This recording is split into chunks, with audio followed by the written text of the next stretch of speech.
কুমড়ো পাতা, কচি কচি কুমড়ো পাতা নিয়েছি। দারুণ একটি রেসিপি করে আপনাদের দেখাবো, আপনারা দেখতে থাকুন।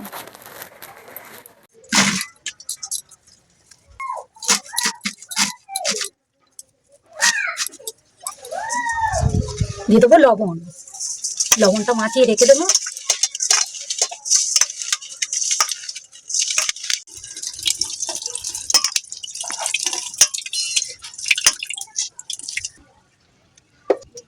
দিয়ে দেবো হলুদ গুঁড়ো, কুচনো ধনে পাতা,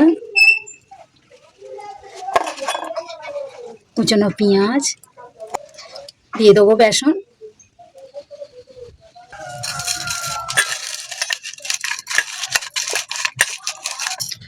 দিয়ে দেবো ভেজে শুকনো খোলায় লঙ্কা ভেজে গুঁড়ো করে নিয়েছি, এটা খেতে ভালো লাগবে।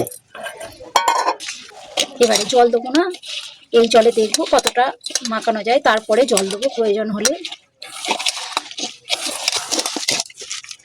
দিয়ে দেবো মুচমুচের জন্য একটু কর্নফ্লাওয়ার,